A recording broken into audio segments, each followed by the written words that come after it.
Transportation is a system or means of conveying people or goods from one place to another by means of a vehicle, aircraft, or ship. Aviation has improved the way people and goods could be moved long distances, the amount of time it takes to transport almost anything, the safety of traveling long distances, and the way we interact with each other as a society. The airship was the first aeronautical ship designed for transportation, which made its debut in 1990. The most popular account of an airship was the Hindenburg, which was the first form of transportation through the sky to cross the Atlantic. It traveled at 70 miles per hour and carried up to 90 passengers. On 1937, as the German airship was docking over New Jersey, a fire on board started and quickly made it a flying inferno. Although only 13 of the 67 passengers died in the disaster, it made a lasting impact on the safety of airships, giving rise to new forms of transportation.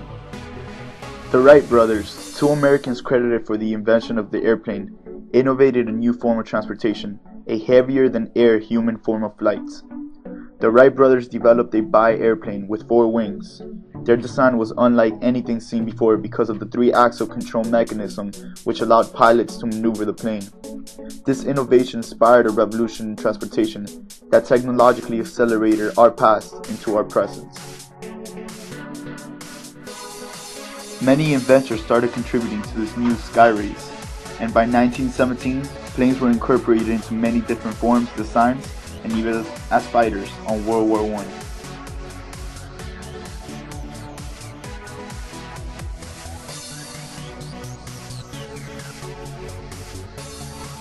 One American company led the commercialization of airplanes and has become a foundation for air travel in the world.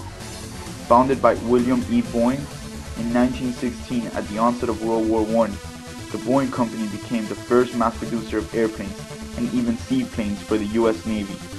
Using the assembly line techniques similar to those of Henry Ford, Boeing made thousands of airplanes a day for the U.S. Army. After the First World War, business was slowed, so Boeing created cross-continental mail ships that could carry 2 pilots and mail. In 1923, Boeing created the first commercial airplane, the Boeing 80 biplane, transporting up to 12 passengers.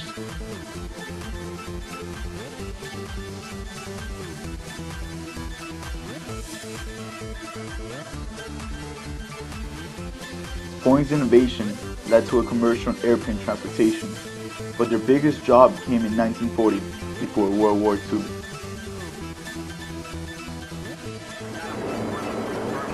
He got him, Chief. Look, he's bailing out. Yell on that intercom. Fighter, 10 o'clock. Watch those 2 and 12, man. They're coming in. They're coming in.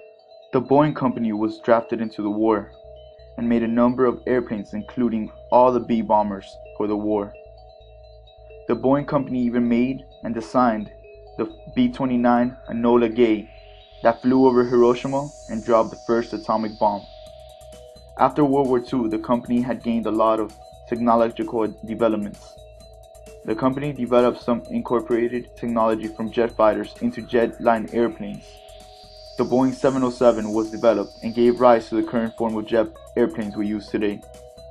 Though there are many competitors in the world today, such as Airbus, history proves that Boeing is one of the most experienced airplane manufacturers of the world.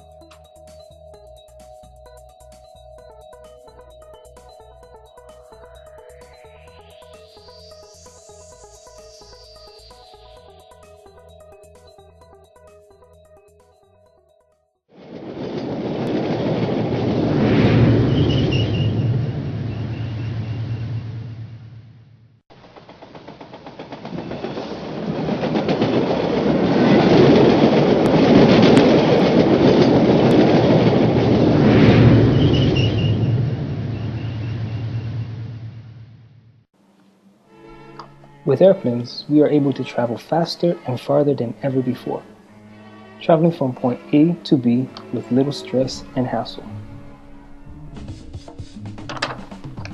Cargo transport has greatly improved thanks to airplanes.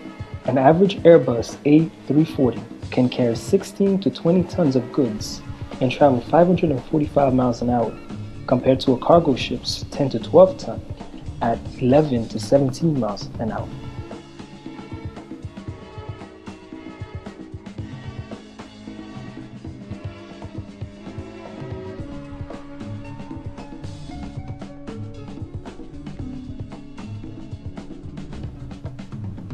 TCAS is a safety implementation that all commercial airplanes have.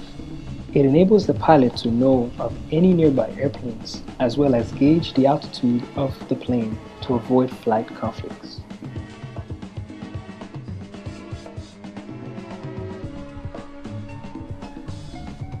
Airplanes still being the safest way to travel, but it is by no means environmentally friendly. They cause about half the pollutions caused by transportation.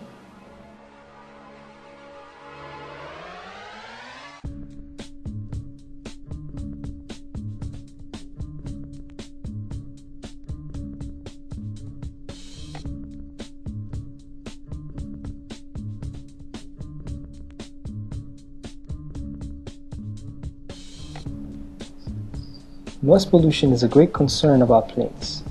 An average airplane can exceed 100 to 120 decibels just on takeoff.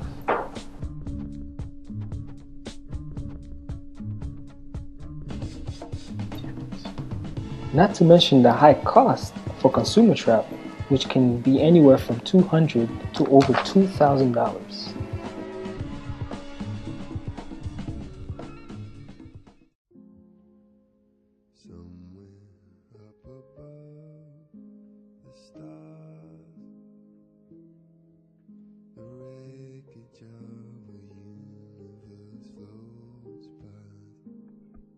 Flying.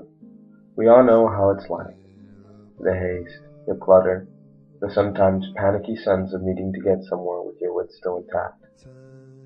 It has become something we take for granted almost, and something which every day, for millions of people, becomes more and more common.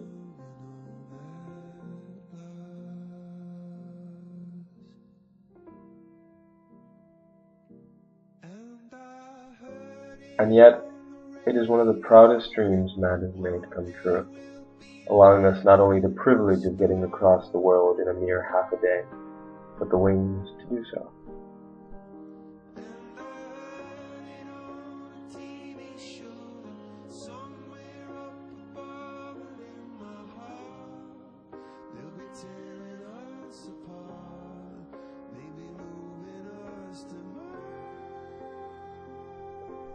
And though with every flight, service seems to dwindle more and more, and the privilege becomes more expensive, it never fails to impress man when he looks out the window in his seat on the plane and sees himself among the clouds, as he does in his dreams, flying.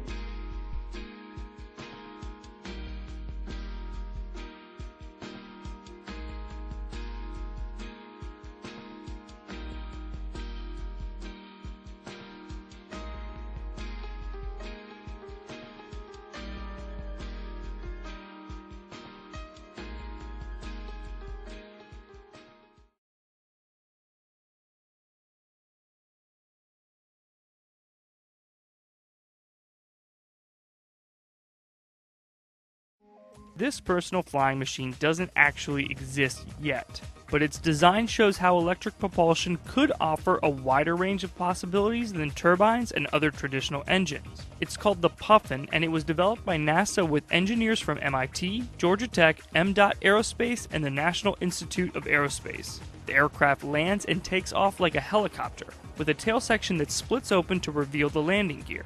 Once in the air, it leans forward and flies like an airplane at speeds of up to 150 miles per hour. It does this thanks to a redundant set of electric motors that are designed to fail and still produce enough power to hover, meaning you don't have to worry about stalled puffins falling out of the sky.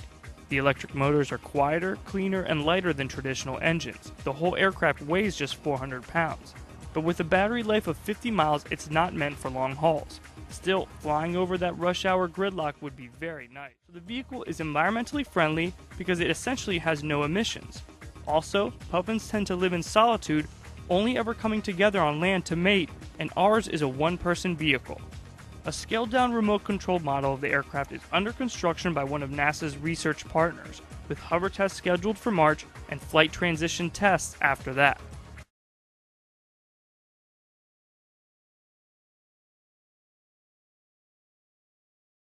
So far, early studies estimate the blended wing body will hold up to 500 passengers, have a wingspan of 247 feet, a length of 160 feet, and be more than 40 feet or 4 stories high. It kind of resembles a flying wing. Engineers believe the BWB has potential to perform better than traditional tube with wings airplane, like the Boeing 747. Some estimates predict that this new airplane will reduce operating costs and the amount of fuel the airplane uses. This means your airline tickets may cost less. So Wendy, what makes the blended wing body so special? Its shape. Since we've been discussing shape and geometry in today's program, let me show you what makes the BWB different from other airplanes today. If you look down on the top of the plane, you can see that its fuselage, that's the part that people ride in, and the wing are blended together. That's how it got its name, the blended wing body. Now, from the front of the BWB, or the frontal view, we can see that there's a smooth transition from the fuselage to the wings. This shape allows more people to sit in the fuselage and even out into the wings. Remember the picture of the streamlined car Luther showed you? Just like a car, when an airplane has a smooth shape, it can help reduce drag.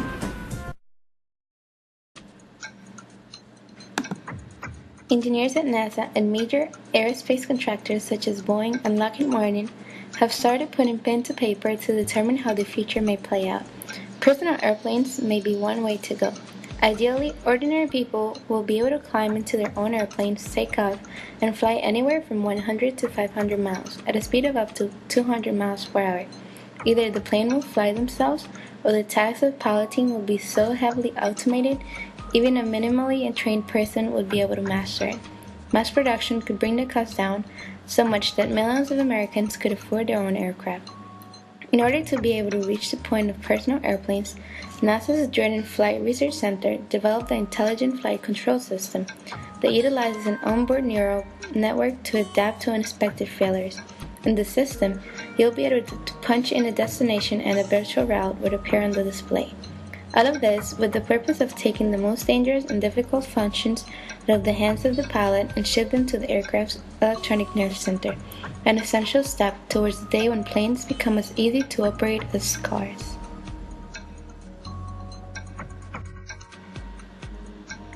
The European aircraft maker Airbus created its concept for a futuristic jet cabin with a skeletal structure that mimics bird bones and cabin walls that become transparent with the purpose of giving passengers open panoramic views. In this plane, passengers wouldn't be divided into cabin classes, but instead hang out in several personalized zones where they could host interactive conferences, virtually shop for clothes, breathe in vitamin and antioxidant-enriched air, or even play virtual golf. Seats would adjust to each person's body shape, and if the plane is less than full, they would redistribute themselves to maximize legroom.